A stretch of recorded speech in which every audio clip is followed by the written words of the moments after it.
Hello. In January we carried out the first of our 4 County Lines Drugs Intensification Weeks. This was a national week of action organised by the National Crime Agency to crack down on county lines drugs dealers and their criminal activity.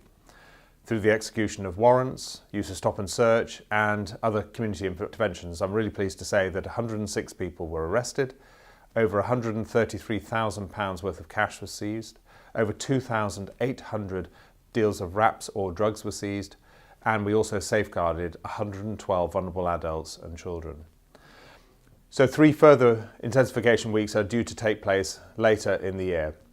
As part of this, we will be asking the public to be aware of vulnerable people and how they might be the victim of exploitation from county lines drugs dealers. But our activity will continue in between those important weeks as well. And just yesterday I was up at Milton Keynes on patrol, and as a result of a fantastic stop check by members of our roads policing team, we arrested a drugs dealer and seized an amount of cash and drugs. So we will continue to fight against the criminal activity around drugs and exploitation of vulnerable people in the Thames Valley area. We've had a number of really positive conclusions to trials recently relating to senseless and unprovoked crimes which have had a considerable impact on their victims and the communities. The first of those was an investigation by our major crime team which saw a man being sentenced to life with a minimum term of 16 years imprisonment. Liam Turner, who's aged 29 from Reading, was convicted of the murder of 42-year-old Miroslav Januszkiewicz, who was from Bracknell. Turner carried out a vicious and completely unprovoked attack on a man he said he'd never met. I'm pleased that our major crime team achieved this conviction to bring justice to the family of Mr. Januszkiewicz. Nigel Wheeler, who's aged 62, formerly of Eastmere in Swindon, was jailed for 18 years, plus a further 7 years on licence for multiple sexual offences against a vulnerable woman in the Farringdon area.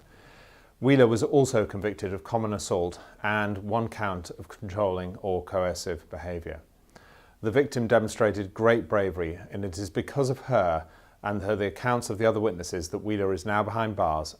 Finally, Fizan Syed, aged 36 of no fixed abode, and Alia Chowdhury, aged 36 of Minster Way in Langley in Slough, were both sentenced in late January to 9 years imprisonment, each for their involvement in 4 knife-point robberies of taxi drivers in Slough. These were despicable, targeted acts on people carrying out a service to the public, and I'm pleased that with the support of the victims, these 2 dangerous offenders are now serving a significant sentence. Finally, I just want to promote Apprenticeship Week, and we'll be sharing the successes of our apprenticeships across the force, as well as sharing information about how you can join Thames Valley Police through an apprenticeship scheme. At the moment, we offer apprenticeships across many staff departments, along with emergency call handlers and PCSOs.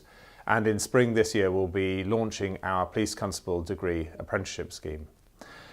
Apprenticeships offer fantastic opportunities to earn whilst you learn, and are available to people of all ages and walks of life, whether you're a college leaver, a career changer, or returning to work following a break.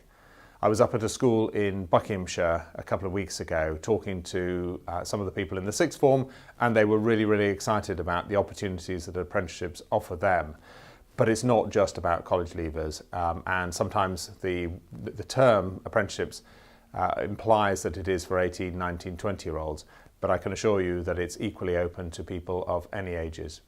If you want to know more information, you can follow the conversation across all of our social media profiles using the hashtag #BlazeATrail. Thank you very much.